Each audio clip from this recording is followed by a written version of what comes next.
Thank you, Mr. Chairman. Thank you for being here, President Dudley. So, President Dudley, last month you gave a speech about improving the culture at the big banks.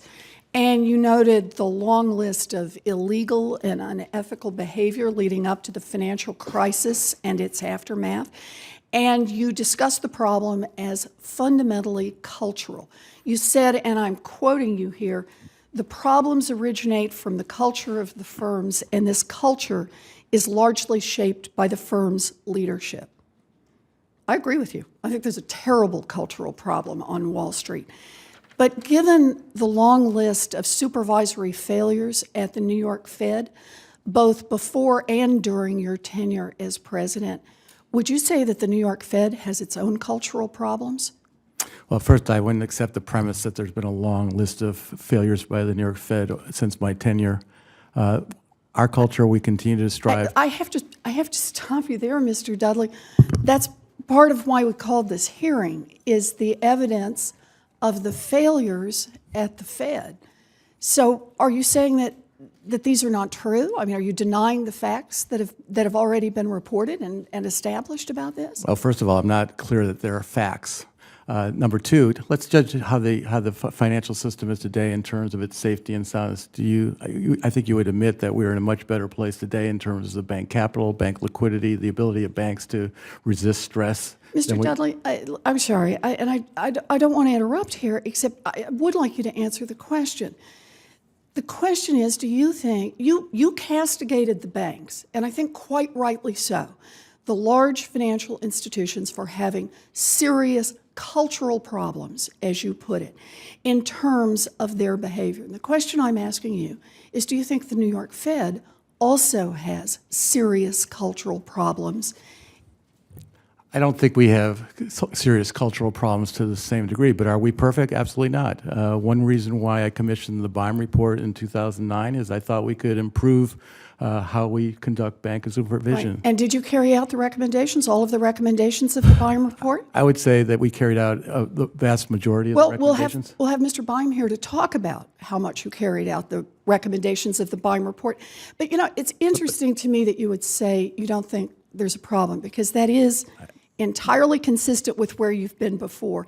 I remember your immediate reaction to the release of the Segura tapes, and you said, quote, "I don't think anyone should question our motives or what we're trying to accomplish."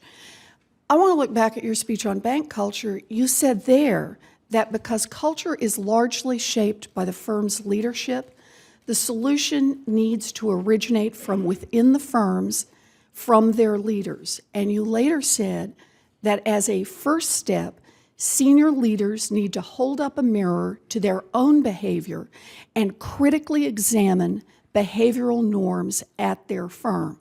Now, are you holding up a mirror to your own behavior when you say that no one should question your motives or what you're trying to accomplish? I commissioned the BIME report in part because I thought we could do better. We've implemented most of the recommendations of the BIME report because we thought that would improve how supervision at the New York Fed is operated. And that was in 2009. Here we are in 2014 with tapes of how the New York Fed is not working. So the question is, are you holding up a mirror to your own behavior? I don't accept the characterization that those tapes show that the Fed Reserve is not working correctly. There are 46 hours of tapes. There was about 10 minutes of those tapes that were released.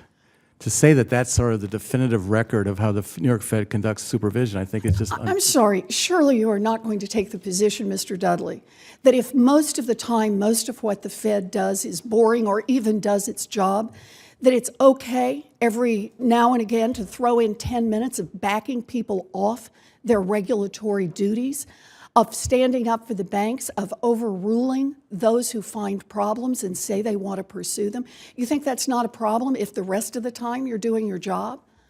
I have no way of assessing how accurate that 10 minutes is because I've had no ability to listen to the full 46 hours of tapes. So I have no idea of assessing whether those 10 minutes are reflective of what's going on at the New York Fed or whether they're a snippet that distorts what's the situation at the New York Fed. That's point number one. Point number two is, Look at what we did. I am looking at what you did. You backed up. The issues raised. When the issues- Goldman was unhappy, The you issues- told the lead investigator to back up. The issues raised in those tapes that were on the NPR story, Banco Santander, conflicts of interest, were fully vetted by us. The record shows that we fully vetted those issues. We didn't repress them. We didn't table them. We investigated those issues. Mr. Dudley, you castigated the large financial institutions for having a cultural problem. And I believe in your speech, you described that cultural problem as what's wrong internally that would cause them to end up in a place where many of them broke the law, where many of them took on incredible risks that threatened to bring this economy all the way to its knees. And I'm asking you the same kind of question. You want the big financial institutions to hold up a mirror and look at their behavior, because you say otherwise we're not going to get change. You say that change has to start at the top with the leaders of those institutions. Well, you are the leader of the New York Fed. We have here a description from Senator Merkley of a hearing that's been conducted by the Senate that manages to find serious problems in the large financial institutions that were not uncovered by the New York Fed. And the question is, why not? You had first supervisory responsibility. That was supposed to be the full-time job of the New York Fed, but you gave a pass on it. We've got on tape higher-ups at the New York Fed calling off the regulators. And I'm just asking the same kind of question. Is there a cultural problem at the New York Fed? I think the evidence suggests that there is. And I'd go to the point that you made when you were talking to the big financial institutions. Change has to come from the top, and it has to go all the way through the institution. Without that, the Fed is not able to do its job. You know, we have to remember. I agree with you. I agree with you on that. Well, I'm glad you I agree with with you me on that. on this, but either you need to fix it, Mr. Dudley, or we need to get someone who will.